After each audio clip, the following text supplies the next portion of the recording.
Howdy, everyone. It's Leslie Hassler with Your Biz Rules Business Coaching, and we're back. It's the first day of school, so we are back in Carpool. And I have the pleasure this year of not just one carpool, but two carpools. You only get me for one, but two different schools. The boys are now in two different schools for a first time in a while.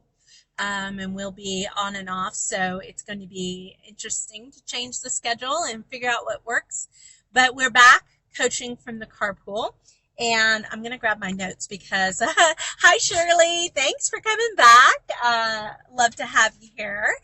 See my friend Scott in Houston is watching. How's it going, Scott? Hopefully things are going well down in H-Town. Getting my notes ready. I should have had them on my thing, but you know how things go. We're figuring out, we're getting back to the routine, which is a little hard to get back to. But so coaching for the carpool today is about saviors, heroes, and gurus, and what they all have in common. And the honest truth is, none of them, not a single one of them, even me, I can't save your business, but we're always looking for saviors in our business. And now's a good time to be talking about fourth quarter. We're at the end, almost the end of August. We have 9 days left, 10-ish days left. And we're going into that fourth quarter stretch. Now, I know every business is different. I've been in a business to where it really was the first 9 months of the year was all about paying bills for the year. And then the last 3 months is really where the profits came in. If you looked at like a year perspective, hopefully you're getting profits every month. But, we're coming into the homeward stretch. And I think fourth quarter is so interesting. It's actually when I do my most speaking. It's when people want to hear from me the most. And part of that is because something now has clicked in our brains that say, oh my gosh, the year's almost over. Where did it all go? And I hope that you've had some sort of plan in place, that you're really seeing the fourth quarter as being your homeward stretch. You're coming around third base and you're ready to slide into home so that you're making the most of your business. But a lot of people right now are looking at the fact that they're probably suffering from a summer slump.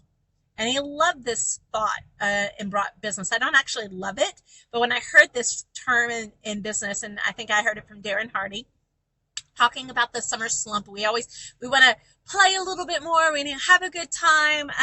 My last month, I think I spent more time out of my house or out of the city than I did actually in the city. So I was having a great time. But there are some things about summertime that gets us to be relaxed. Either we're not networking enough, we're not keeping the marketing rolling enough. Hey, Melissa, thanks so much. Hey, Rikisha, good to have you.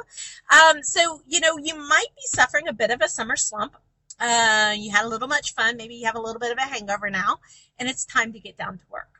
So this week I thought I'd talk really about all the plans that I see entrepreneurs really putting into place. I will let you know my plan for the fourth quarter is actually really clear. And it's all about creating leverage, adding revenue streams in a way that is only about me doing what I should be doing in my business. So there's a lot of different things happening there to make that happen. One of the fun things that I'm doing, and Miss Pittman here, who's watching us, is actually helping me with, is writing a book. And I would say it's a fall project, except it's not exactly a fall project. I got to be done with it in 10 days to be able to hit my goals with what I have for the rest of the fourth quarter. So we're aggressive there. Since I'm talking about that, and today's topic really kind of plays into why I'm talking about what kind of plan you have, is really comes down to some of the things I'm sharing in this book.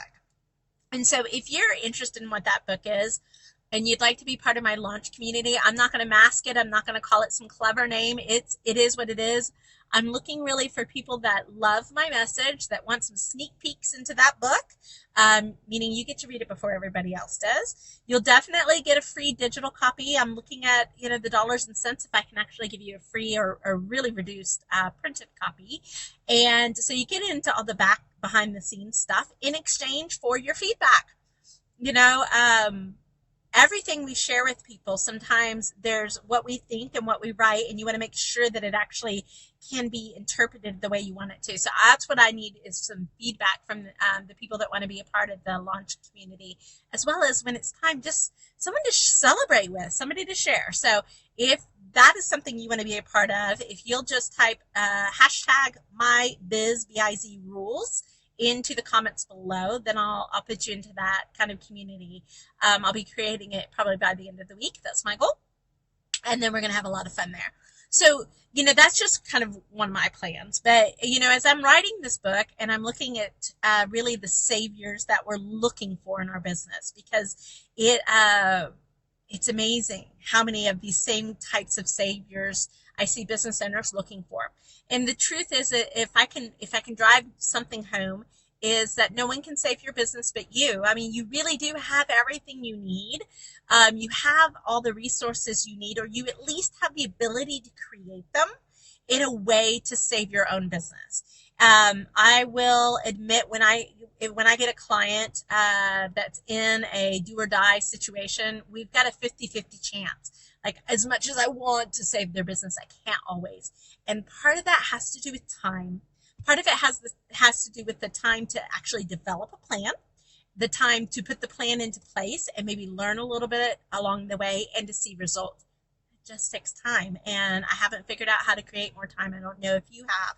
I don't have that magic wand, right? And that gets us into that whole save your business. So I thought I'd talk today about a really interesting plan that I see a lot of business owners try to implement in their business. And I call that the Prince Charming plan. And it was funny because I made a post this morning, and I was like, okay, coaching for the carpool, we're coming back at 2:30. And somebody put a little, the animated gifs of Snow White clapping her hands. And I was like, okay, this is funny because it's the Prince Charming plan, right? We grew up on Disney. As women, we're almost taught to believe in Prince Charming. You may or may not believe in Prince Charming. My husband's a godsend to me. He's perfect for who I am, but he's not perfect for everyone. And, it's how we're using this Prince Charming plan in our business. So let me share with you a couple of ways that this shows up. One way that it shows up is in the Prince Charming client, if you will. Like, if we just get this big project, if we could only land Toyota, if we could only, we need we're doing $10,000 projects. If we could only get a $50,000 or a $20,000 project, then that would save our business. If it's always that if kind of factor of a lot of times focusing in on money. And what that client will bring to the table from a financial standpoint. That is kind of that Prince Charming plan, right? Oftentimes you've got to kiss a lot of frogs to find your prince. Well, that happens when we look at our clients as being the savior for our business. Truth be told, a healthy business can occur at any level. I don't really, I make no judgment on what your business number is, what you're trying to achieve. That's not what I'm here to do. What I'm here to do is help you achieve that number in the most profitable way possible. So I've worked with little bitty businesses, and I've worked with businesses much larger than that. Businesses whose goal is to be in $1 million, and businesses' goal is just to, have some money left over, maybe an $80,000 business left over the day and a lot of freedom. So there's all sorts of different kinds of businesses. So this is why the number that you're trying to get in your revenue is so not important, because you can be profitable at any level, right? It's about choosing the right business model. It's about choosing the right pricing. It's about focusing on the ideal client, the people that you love to serve, who understand that they've got your problem that you like to solve, and they're willing to pay for it. Chink. A lot of different factors, right? So you can be profitable wherever. You don't need Prince Charming client to save your business. If you're looking for that Prince Charming in your client that's just going to magically make everything better, I'm going to tell you it's not going to happen because you've got bigger issues at place. One client isn't going to fix those issues, if you will. The other way that I see business owners invoking the Prince Charming plan is really, I was talking with somebody that was talking about their business, and when I first heard the business, I don't want to go into details, that's not the point of this, but when I first heard the business, my initial thought was, That's hard. That's going to be hard to make money at in that way. And we talked a little bit and we're chatting, and I was like, okay, yeah, the path that you're walking, right? That path that you've chosen that you think is the right is actually fraught with peril. It'll be really hard. It'll be like trying to walk up a mountain without any training or equipment or anything like that. I think there's an easier path. I shared what I thought the easier path was. I also shared what you have to do in order to get to that easier path. And we were having a great conversation. She's like, well, what can you do for me? And I shared. I was like, I can't help, and here's how. But there's an investment, right? And I have ways that people can work with me at a variety of different levels. My clients will tell you how flexible I really am. But the response was, well, I don't have the money. I'm like, okay, that's fair. You don't have the money. I'm not going to talk you into going into debt, right? I have certain financial principles I live by. And I said, okay, so what's the plan? What are you going to do instead? Remember, I believe you've got what you need. You might need somebody to help guide you, right? I'm not a guru. I'm a guide. I'm an advisor. I'm a partner in the way of somebody helping you choose sometimes the best paths, giving you real feedback, things like that. But I was like, okay, what's the plan? Because I gave a lot of tools. I gave a lot of good advice. I wanted to see, what are you going to do? And the response was, well, I'm going to find somebody who knows business more and believes in my business to take over that side. That's a Prince Charming. That doesn't really happen that often. Okay. You can't operate by the Prince Charming plan. It just doesn't, there's no one to save you but you, if you will. And at the end of the day, even if you do have guides, coaches, whoever, me or whomever, I know a ton of great coaches, it still comes down to, I can't make you do things. I can't change your belief. I love, is it Ford's quote about whether you believe you can, you believe you can't, you're right. Right? I can't change if you don't believe in the possibility. I can coach you. I can try to show you the way. I can wait for you to become aware of those things, but I can't save that aspect. Every business, when it comes down, it's all about the person driving the business. That's that ultimate form of responsibility. Spider-Man, go back into this. Can you tell I have voice? And we watch a lot of Marvel.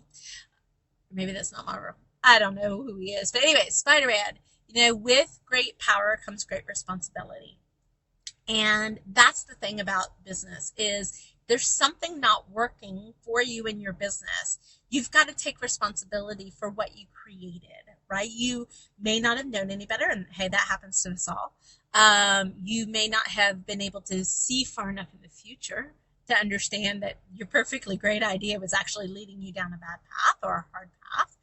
That happens to us all. But you have to take responsibility for it. So if you're outwardly looking for somebody to save some aspect of your business, you're looking for a Prince Charming, I gotta hold a little mirror up and say, be your own damn Prince Charming, okay? Because you've got that power in your business to change things for the better. So that's today, I think. I don't know how we're doing. I see, hey, Chris, how's it going? Julie came on. Thanks, Jules. Can't wait to see you soon. But, stop looking for Prince Charming to come save your business, because he doesn't really exist. We hear the fairy tale stories, but we don't understand the work that went behind to create those opportunities. And really, that's what happens in business.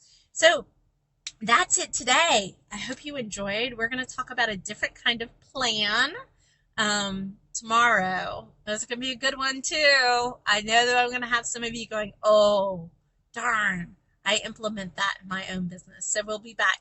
So welcome back to Coaching from the Carpool.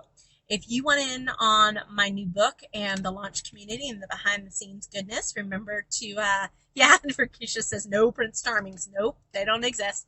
But if you want in on the launch community for the book and want to get some of the behind the scenes action as I'm writing about a lot of these things, just type in, can't talk, Hashtag MyBizRules, and I'll put you into that community.